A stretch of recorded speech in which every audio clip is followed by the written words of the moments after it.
Hello everyone, welcome you back in another video. जितने भी government exams की तैयारी कर रहे हो, बहुत अच्छे प्लेटफॉर्म पे आ गए हो। बहुत अच्छा वीडियो होने वाला है, बहुत कंटेंटफुल। बिना किसी बकवास के स्टार्ट करते हैं।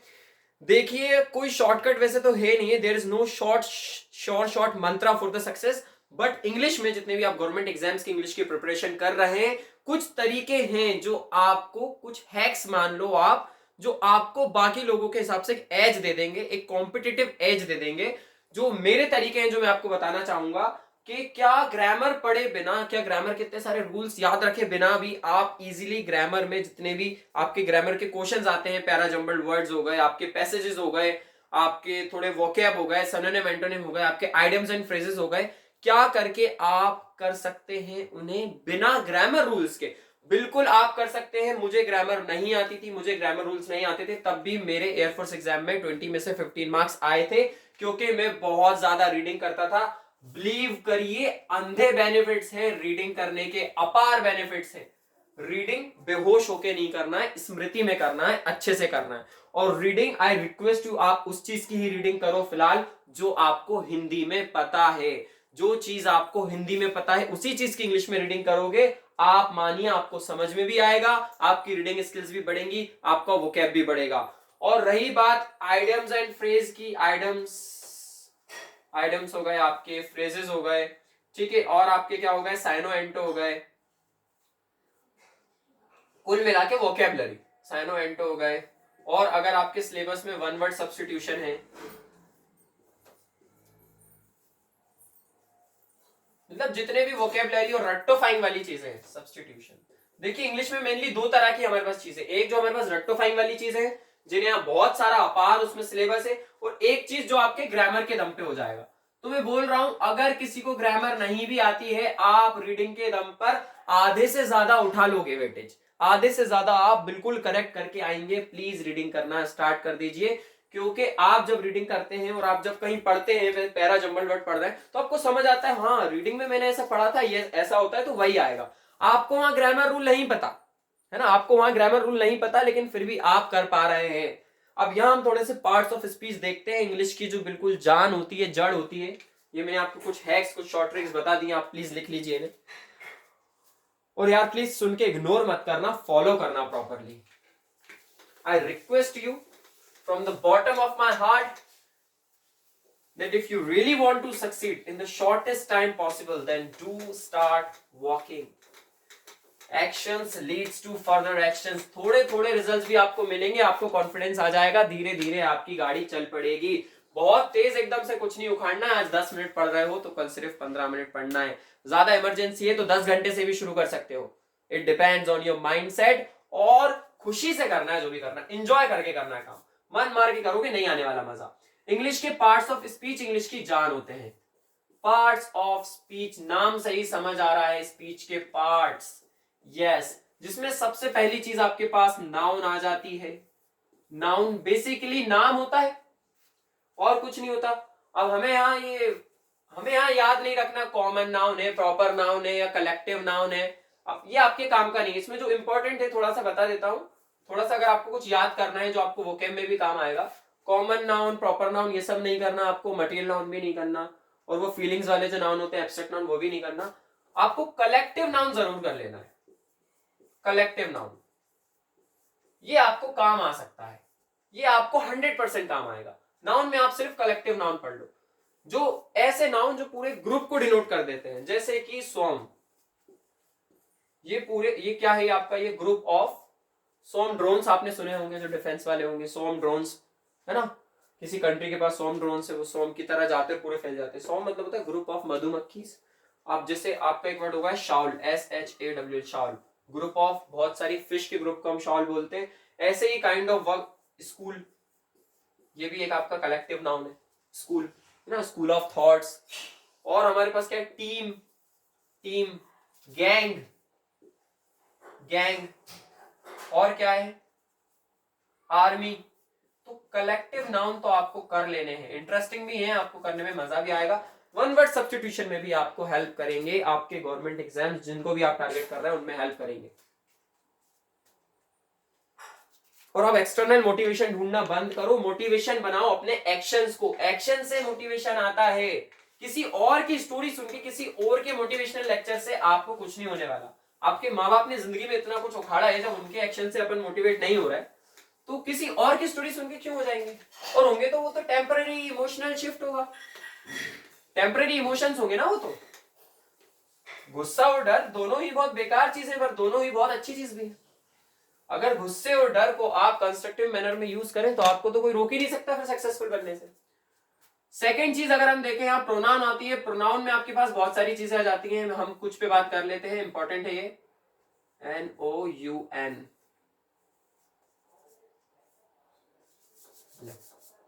प्रोनाउन। प्रोनाउन में हमारे पास क्या इंपॉर्टेंट चीजें आती हैं? तो आपके पास आ जाते हैं बेसिकली सबसे पहले जो आपके पास प्रोनाउन आते हैं, जैसे कि I, you, we, they. I, you, we, they, he, she, it, आपको पता होना चाहिए ये आपके प्लूरल प्रोनाउन है। इनमें से कुछ हैं जो दोनों हैं, सिंगुलर भी प्लूरल भी, जैसे कि आई। ओके, और क्या आते हैं आपके पास? ही, शी, इट, ये आपके सिंगुलर प्रोनाउन है। ही, शी, इट, ये आपके सिंगुलर प्रोनाउन है। देखिए यहीं से क्वेश्चन उठ के आते हैं गवर्नमेंट एग्जाम्स में, यहीं से उठते हैं। कैसे उठते हैं बताता हूं मैं, इसका स्क्रीनशॉट ले लीजिए फिर आगे बताता हूं। देखिए अब क्या होता है, ये आपने देख लिया I, you, we, they, he, she, it. अब आपको समझना होगा जब ये सेंटेंस के शुरू में आएगा तो क्या होगा, इनका पॉजिटिव केस क्या होगा, और इनका सब्जेक्टिव और ऑब्जेक्टिव केस समझ लीजिए। सब्जेक्टिव केस यानी कि शुरू में आया तो क्या होगा, जैसे कि शुरू में आया आई, तो वो ऑब्जेक्टिव केस में यानी कि जब वो लास्ट में आएगा तो वो मी हो जाएगा। यू है तो वो सेंटेंस के लास्ट में आएगा तो वो यू ही रहेगा। वी है, वी यानी हम, तो वो अस हो जाएगा अगर वो सेंटेंस के लास्ट में आया। सेंटेंस के लास्ट से मेरा मतलब है कि सब्जेक्ट की जगह पे ना आए, बस पहले वर्ड में ना आए, पहले वर्ड के बाद कहीं भी आएगा तो फिर वो यही आएगा। और दे है, अगर वो दे, दे मीन्स जैसे ही और शी है तो वो एक लड़का ही, एक लड़की शी, वैसे एक से ज्यादा लोगों के लिए दे यूज करते हैं। दे का हो जाएगा देम। चलिए, ही का हो जाएगा हर, और शी का होता है, ही का हिम, शी का हर, ही का हिम, शी का हर। इट का आपका इट ही रहता है। ये आपका सब्जेक्टिव केस है, ये आपका ऑब्जेक्टिव केस है। अगर आपके प्रोनाउन शुरू में आते हैं तो ऐसे होते हैं, अगर सब्जेक्ट की जगह नहीं आ रहे हैं, वो सब्जेक्ट के कहीं बाद में आ रहे हैं तो वो ऐसे होते हैं। अब आपके पास एक और केस आता है जो आपका है पॉजेसिव केस। अब ये पॉजेसिव केस क्या होता है? पॉजेसिव मतलब ही होता है अधिकार बताना। जैसे ये मार्कर मेरा है, ये बोर्ड मेरा है, ये घर मेरा है, ये हुडी मेरा है, ये बॉडी मेरी है। किसी और पर भी आप अधिकार बता सकते हो, जैसे कि तुम मेरे हो, लाइक दैट। अधिकार बताना, हक बताना, अधिकार बताना, पॉजिटिव केस। तो आई का क्या हो जाएगा? आई, मी, तो ये आपका हो जाएगा माइन, माइन या फिर माय, कोई चीज। अब ये माय कहां आएगा? माइन सेंटेंस के शुरू में नहीं आएगा, माय आएगा। देखिए स्टार्टिंग में माय आएगा, जैसे कि this is my house, this is my house. अब मैं इसको ऐसे भी बोल सकता हूं, दिस हाउस इज माइन। तो जब लास्ट में आपको बोलना है तो आपको माइन लगाना पड़ेगा, उसके पहले कहीं आ रहा है तो आपको माय लगाना पड़ेगा।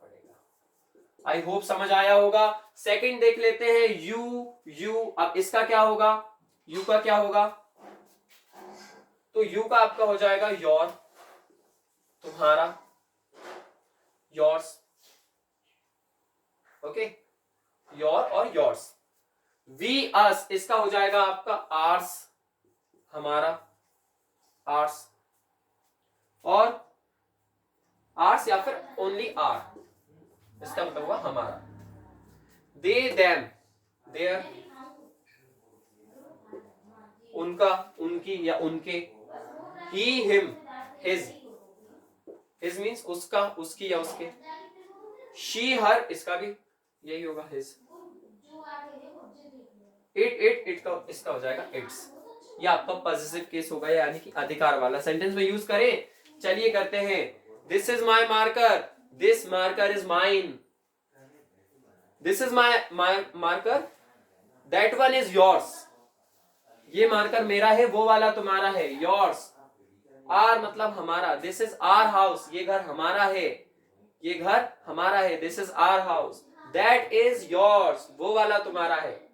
देयर मतलब उनका, दिस इज देयर बैग, ये बैग उन लोगों का है। देयर मतलब एक से ज्यादा लोगों का। दिस इज देयर हाउस, ये घर उन लोगों का है। This is their aeroplane, his का यूज कर लेते हैं। It is his car, that is his bike. I hope आपको समझ आ गया होगा। प्रोनाउन समझ आ गए हैं? चलिए स्क्रीनशॉट ले लीजिए, फिर रफ करते हैं। ओके, यहां सबसे इंपॉर्टेंट जो चीज आती है वो है डेमोन्स्ट्रेटिव प्रोनाउंस। आपने डेमोन्स्ट्रेटिव प्रोनाउन कर लिए तो आपका बहुत बड़ा पोर्शन ऑलरेडी हो जाएगा। डेमोन्स्ट्रेटिव प्रोनाउन यानी कि this, that, these, those, this, that, these, those.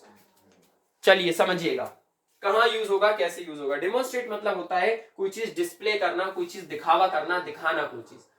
Demonstrative pronoun में आपके पास आ जाता है दैट। आपको नाम याद रख के क्या करना है, मत लिखिए डेमोन्स्ट्रेटिव, आप सीधे यही करिए ना। हम यहाँ गवर्नमेंट एग्जाम की तैयारी कर रहे हैं, सीधी बात, हमें बस पता होना चाहिए कौन सी चीज कैसी होती है, एग्जाम में आएगा, लगा के आगे बढ़ेंगे। This, that, these, those. तो दिस और दैट दोनों के साथ ही आपको यूज करना इज, यानी कि ये सिंगुलर, ये सिंगुलर है तभी तो हम इज यूज कर रहे हैं। This is, that is. This आप तब यूज करेंगे जब कोई चीज आपके पास है, जैसे कि दिस इज अ मार्कर। इसमें मैं आपको चलो वो भी पढ़ा देता हूं जो अभी इसके पहले पढ़ाया था, उसका रिवीजन हो जाएगा। This is my marker, my, this is my marker. Okay, now अब दैट का यूज आप कहां करेंगे? दैट का यूज आप करेंगे जब कोई चीज है पर वो आपसे दूर है ना, दूर है, तो आप कैसे बताएंगे? That is my shoe, that is my book, that is my what ever, जो भी आप पॉइंट आउट कर रहे हैं, जिसकी तरफ भी आप पॉइंट कर रहे हैं, आपको ये करना है। यहां से मुझे बहुत अच्छी एक्टिविटी याद आई आपको, अगर प्रेजेंस ऑफ माइंड में आप नहीं आ पा रहे हैं पढ़ते वक्त, तो आप ये कर सकते हैं। मैं भी ऐसा करता हूँ, ऑक्सफोर्ड यूनिवर्सिटी में ऐसा कराया जाता था, वहीं से मैंने वीडियो टेडेड पे देखा था और मैंने ट्रिक सीखी थी। आपको करना क्या है, आपको चीजों की तरफ पॉइंट आउट करना है और उनका नाम लेना है जो कि वो नहीं है। जैसे आप मान लीजिए, जैसे बोर्ड है तो मुझे बोर्ड की तरफ पॉइंट आउट करना है, लेकिन बोर्ड ना बोल के कुछ और बोलना है। जैसे कि मैं इस बोर्ड को क्या बोलता हूँ, इस बोर्ड को बोलता हूँ एरोप्लेन, इस बॉल को मैं बोलता हूँ क्लॉक। तो आपको ये बहुत जल्दी करना है, 1 मिनट तक करना है, आपको अच्छा भी लगेगा, आपको पागलपन लग रहा होगा, आपका माइंड की एक्सरसाइज है, आपके ब्रेन की एक्सरसाइज है। आपके ब्रेन को नई चीजें पसंद है। आप थोड़ी देर अगर उल्टा चल रहे, 1 मिनट आप उल्टे चलने की प्रैक्टिस करिए, आपके ब्रेन के न्यूरॉन्स खुल जाएंगे, एक्टिव हो जाएंगे, they will get active. Same चीज आप करेंगे, आप तो ऑटो पायलट मोड पे जी रहे हो ना। आप जब तक नए शब्द नहीं बोलोगे, नया बदलाव नहीं लाओगे, तो आप मृत ही हो। फिर बदलाव ही जीवन का नाम है। दिस और दैट समझ आया? कोई चीज एक है, पास है, तो दिस इज, एक है पर दूर है, तो दैट इज। चलिए कुछ और सेंटेंस बनाए इसके, बना लेते हैं। दिस इज आवर हाउस, ये घर हमारा है। और इसके मैं आगे बोलना चाहता हूं वो वाला तुम्हारा है, तो जरूरी है मैं इसके आगे देखिए, दैट इज, वो वाला तुम्हारा है, तो मैं क्या बोलूंगा? दैट इज योर्स, वो वाला तुम्हारा है। समझ आया? चलिए, और जिन चीजों में यहां कंफ्यूजन होता है वो भी मैं आपको बता देता हूं। दैट से बन चुका है।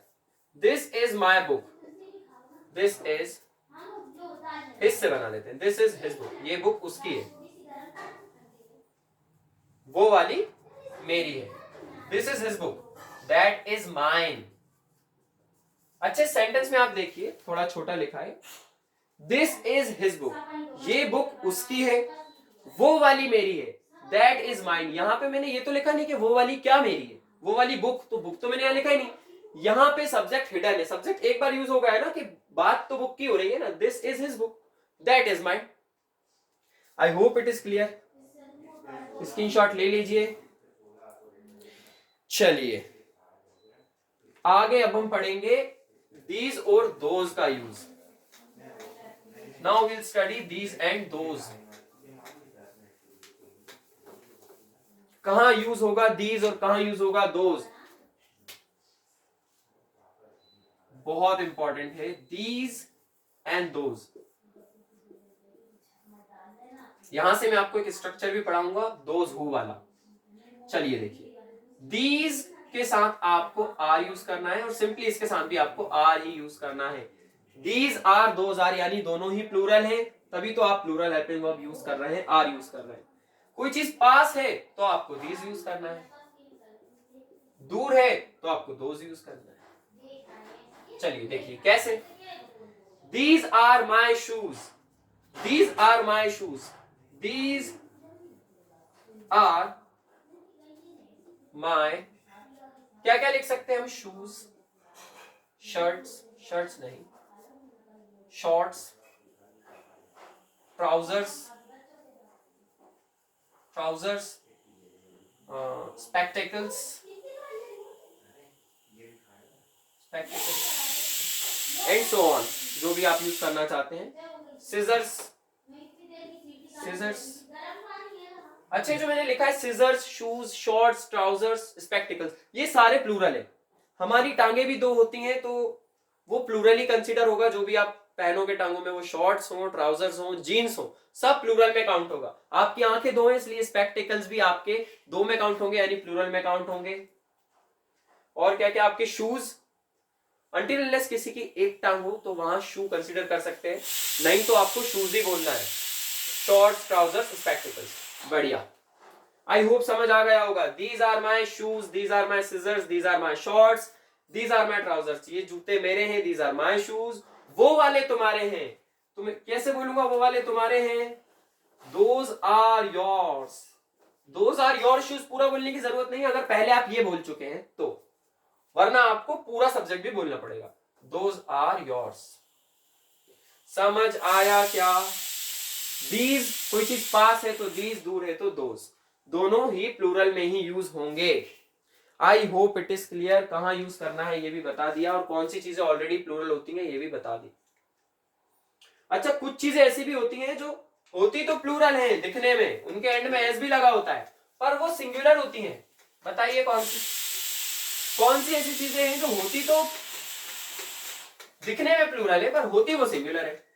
सब्जेक्ट के नाम देखिए, जैसे कि मैथमेटिक्स, शॉर्ट में लिख देता हूं मैथ्स, आपको एस देख के लग रहा है ये प्लूरल है, बट ये सब्जेक्ट ये सिंगुलर है। फिजिक्स, अभी तो आप बोलते हैं maths are my favourite subject. No, maths is my favourite subject, physics is my favourite subject. Economics, तो जितने भी सब्जेक्ट के नाम होते हैं या आप नोट में लिख लीजिए, सारे सब्जेक्ट के नाम वो दिखते प्लूरल है बट वो होते सिंगुलर हैं।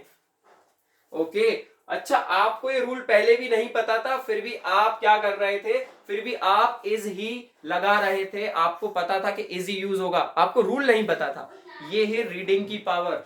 आप जब रीडिंग करते हैं, आपको जिस वर्ड का मतलब भी नहीं पता ना, वो भी आपको समझ आ जाता है उस सेंटेंस के परपेक्ष में, उस सेंटेंस के पर्सपेक्टिव में। यही है पावर ऑफ रीडिंग, अपार बेनिफिट्स है रीडिंग के। और प्लीज जो कंटेंट तुम लेते हो ना, वो हर किसी प्लेटफॉर्म से मत लो। मुझसे भी पढ़ रहे हो ठीक है, लेकिन कोशिश करो बुक से ही पढ़ो। बुक ही है best source of study. Content internet से लेना, यूट्यूब से लेना बिल्कुल बंद करो। Me being a YouTuber I am telling you, आप प्लीज, मैं भी नहीं लेता हूं। पहले मैंने बहुत कंटेंट लिया है, अभी आपको सीखने को मिल रहा है तो यहाँ ठीक है, लेकिन आपको ये ज्यादा नहीं लेना। आप यूट्यूब से लिए जा रहे हो कंटेंट, खुद से कंटेंट सीकर बनो, खुद से कंटेंट कंज्यूम करना सीखो। उससे आपके ब्रेन के न्यूरोलॉजिकल कनेक्शंस खुलेंगे। आप सोचेंगे खुद यूट्यूब पे पढ़ा रहा है और बोल रहा है कि खुद से करो, तो आप वीडियो छोड़ के चले जाएंगे, बट मैं आपको सत्य बात बता रहा हूं। चलिए, that's all for today. I'll catch you in the next video. Till then, bye bye, take care.